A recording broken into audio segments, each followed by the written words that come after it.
Hey guys, we're walking down the driveway to one of our little permaculture plantings. We got some fruit trees and some berries. But it seems like the gophers had moved down here. And I am really stoked with these new gopher traps. I'm going to give the camera to Leah. And I'm going to show you.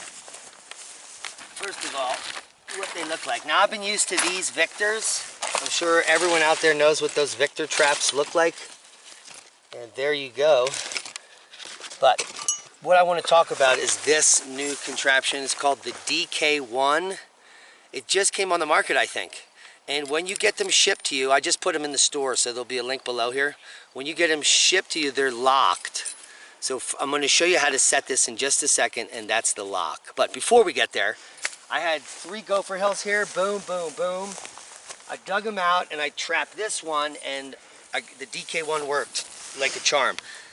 These are big old pocket gophers, and I have been now 100%. Every time I set one of these traps, I get the big guy. And it's just that easy to release it. So this is what eats a complete tree.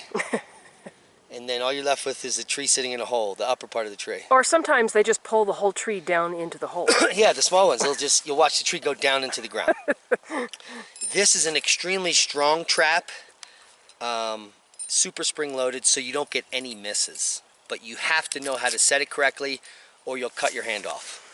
So, that being said, we're going to take this slow. When you get your DK1s, they come in either a 6-pack or a 12-pack, and they're pretty reasonable. They're like 35 bucks for 6, 70 for a dozen. And 2 of these cost 14 bucks a Tractor Supply. So they're a little cheaper. And they're better made. So you're going to get it, it's going to come with the spring attached. You're going to take the spring off, and then that will allow you to see the mechanism right there. See, that's the jaws that gets the gopher.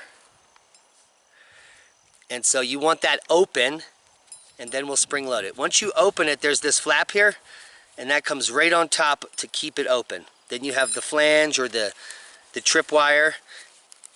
And I don't know if you can watch me just slide that wire into there. You want to slide it way in so that you have at least a 1/2 inch overlap while you're setting it so you don't cut your hand off. After it's set, then we can adjust the trigger. Okay, so to set it then, you just wrap in the direction of the spring 1 full turn. And it's very difficult to do because it's a lot of spring. So there it is, it's set.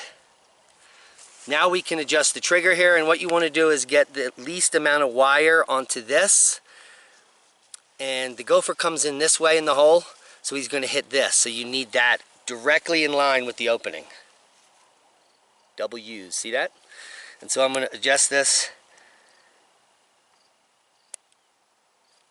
to a hairline. So that's the hair trigger right there. See how close it is? And let me get something to show you how amazing that is. Yikes. Yeah, and that's it. That gopher ain't going nowhere. So that's the DK1 Gopher Trap. Tried and true.